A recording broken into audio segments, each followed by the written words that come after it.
Hello everybody, Ninja-Trix here, and welcome to our next episode of the Off Topic Podcast. Today we will be discussing horror writing. Hello? Hello, it's me. You're supposed to kind of... We were supposed to play off each other, and then you just kind of said nothing. You didn't ask a question. Oh no!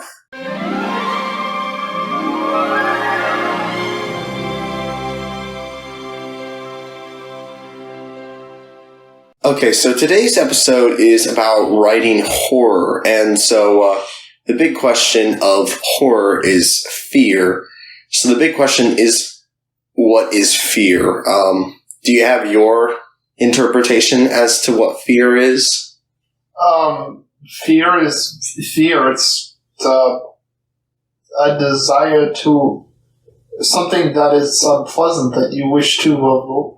I mean, it's a kind of word used to describe things, but it's not really a word that you can describe. You know, you might as well ask what is love? You can't use a word in the definition of a word, though. I know, when you use... It's so annoying when you go online. It's like, please define this word, and it says this word, something with this word, and it's like, yeah, I still don't know what this means. So for me, I think fear is just the basic body's avoidance to harm and an aversion to pain. If you experience something unpleasant, you most likely won't want to experience it again. And so fear is your body kind of remembering or overreacting to the thought of experiencing that same thing again. And essentially all our bodies, we have a natural fear tendency to avoid certain things. Whether it's natural instincts where we'll fear things like most spiders or other dangerous animals, or it's something we develop through our experiences in life, like fearing social gatherings in dark alleyways. Now, when it comes to writing horror, you need to know how to harness fear and channel it in such a way that the emotions of the person experiencing that fear rub off onto the reader. Otherwise, the reader is simply reading a person's panic, like thoughts during a panic, as opposed to actually, feeling that fear with them. And so that's kind of this difficult part about writing horror, is actually making it so the reader feels that same horror. Do you think you can tell me of any cases where horror was done in a way that actually, works in writing? I mean, I think a lot of the works of Edgar Allan Poe are not like something that'll keep me up in fear at night. It's certainly interesting. And that's the thing. I like Edgar Allan Poe, and his writings definitely have a lot of merit. He did try to do things like subverted expectations, not your typical campfire stories, but his writings were more cerebral and thought-provoking with a bit of macabre, as opposed to actually being horrifying. He pretty much invented horror writing as we know it today. I mean, most good horror writing does take from Edgar Allan Poe, I would think. Oh, yes.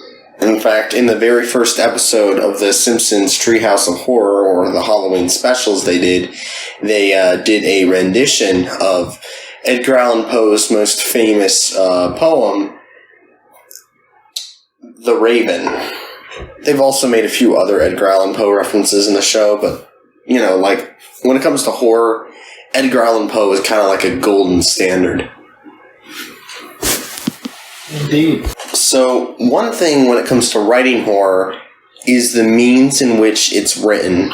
There's a lot of differences between writing a creepypasta or a short story and writing a horror novel or even a script for a horror game or movie.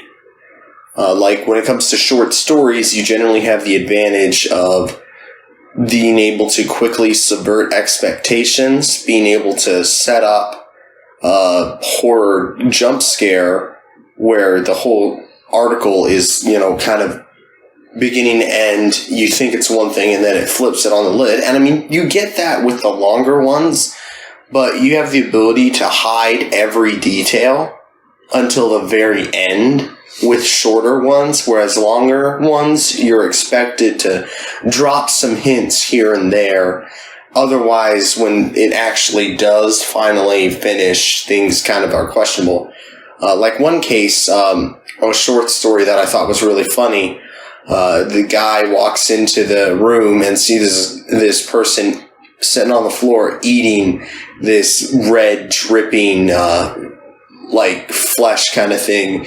And the guy runs out horrified.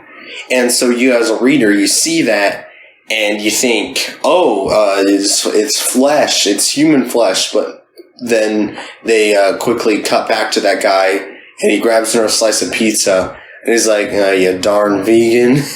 It's stuff like that where it subverts expectations. And if you were to try to turn that into a full horror novel, that would not work. It only works because it's a really short story. And I think that's what happens a lot of times with short stories, especially with horror, is very rarely can they be expanded upon in any meaningful way. At least, not as far as I've seen. Do you have anything to kind of add on to that? No, not really. Which do you think is the best way to do horror? That's a very vague question. Like which form of media? Like film, games, or in actual words? I'm going to have to go with video games. Because you can't just close your eyes and it'll go away. You need to be active. You need to be an active participant. And I think like a lot of the horror-related works I tend to like are video games. So yeah, and that makes a lot of sense. Even the least horror games, like Resident Evil or the Metroid Prime series, still have a ton of really well implemented horror. Prime horror? Metroid has always been horror, but it's about as much horror as Alien is, where there's a lot of sci-fi action, but there's still a lot of horror elements within.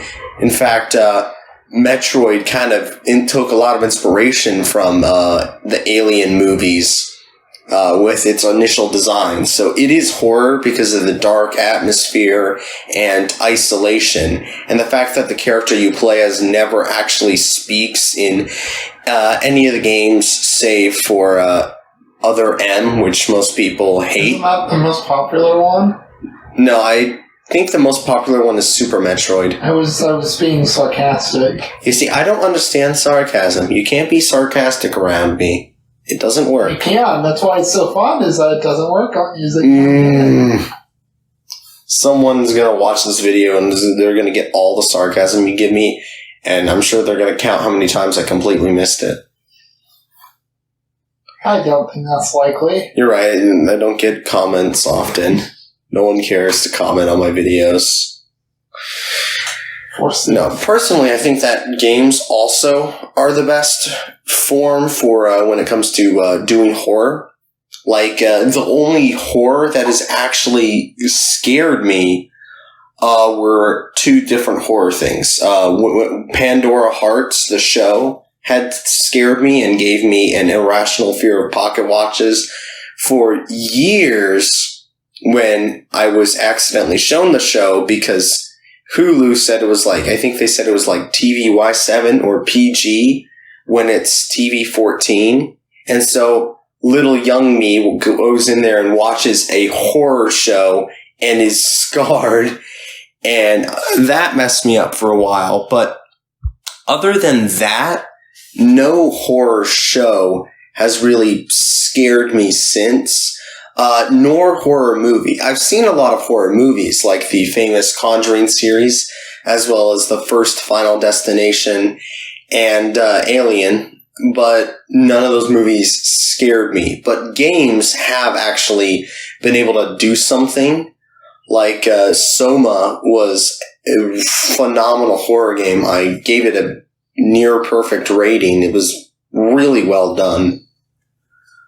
But yeah, when it comes to games, there's a lot of things you can do differently. With films, there's a glass screen in front of you. With games, your eyes are the screen. What you see is what your character sees, and the character becomes you as you play the game. Although I honestly think that the creepiest thing in Soma was how it tried to get into your head and not actually any of the monsters that you saw. Although the monsters were intriguingly designed, so that was kind of cool, everything they did. But it's definitely a very unique kind of thing with games. You can actually expand things in a different way versus film, where the only thing you can really do to scare people more with film is, I guess, make the audience think one thing's good, and then, nope, you've just been lied to the whole time. I don't know if that makes any sense. I don't know. I don't know much about horror. I go on a lot of tangents. I like a lot of RPG Maker horror games. That's the stuff that really I'm rather fond of. Yeah, like Crooked Man or Witch's House or Eve or Mad Father. The whole list goes on. Those classic RPG Maker games. Let's go over our favorite horrors for every genre just real quick and what we think makes them good. So I'll begin with my favorite horror writing. I haven't really read many horror novels, but one horror short story that I really liked was Dogs Know They Aren't Human. That one was actually posted to the Reddit No Sleep forum. But it's this story about this guy who adopts a dog who finds some stuff out because of the dog being really smart. And I don't want to spoil anything for anyone who decides to read it, because it's a really well done story that has a pretty depressing twist at the end, as well as just it ends on a sour note, but also keeps you wondering. Do you have a favorite creepypasta or horror novel or something? I don't know. I don't read a lot of horror novels. It's probably the genre I've read the least of. I am, Poe's one I like. Excellent question. It's kind of somewhat semi-horror, but it's for children's book, The Graveyard Book by Neil Gaiman. Which is a sort of the Jungle Book, but with ghosts, where this kid is raised by ghosts, dead people, because his parents were dead, but not. Yeah, I haven't read it. But they weren't ghosts for some reason. Mm. I'm sure there was some sort of cultural detail explaining that. But basically, his parents were murdered by a fellow with a knife, and he's raised by ghosts, and it just has different adventures and stuff he goes on. So it's overall lighthearted, but kind of fits in with the Halloween theme. I wouldn't say it's lighthearted at all. Like you saying it's horror? Is this more along the lines of Pokemon, but with ghosts, or more along the lines of Addams Family, it's a children's horror kind of thing. The fact that you're saying it's children's horror makes me, in my mind, there's got to be some kind of uplifting portion to it. It has an uplifting moral, but the whole thing is very macabre. Okay, so it's kind of like Animal Farm, where the point of it is a good point, but everything's really just dreary and depressing. I suppose. A Series of Unfortunate Events isn't exactly horror, but it has a very depressive atmosphere throughout. And then you finally get to the end, where you're just hoping for some kind of payoff for all the constant build-up, and there's just nothing. It's like, you could have given me something. Although we have to give credit to the show for actually giving a slightly better aftertaste to the ending of the series compared to the books. And also, I think we should just go ahead and say that the show, I think, is better than the movie. There's a lot of stuff about the movie I think is pretty fantastic. I think Jim Carrey does a fairly good job. No, I'm not saying the movie's bad. I'm just saying I think the show is better than the movie. Both are absolutely fantastic, and I'm assuming the books would be as well. I just have a hard time being able to read. They're It's super short. kind of, I have a mental block, but I have been inching through this Terry Pratchett book that's pretty darn good. Yes. Pratchett is a master writer. Yes. Well, that's all the time we have for today.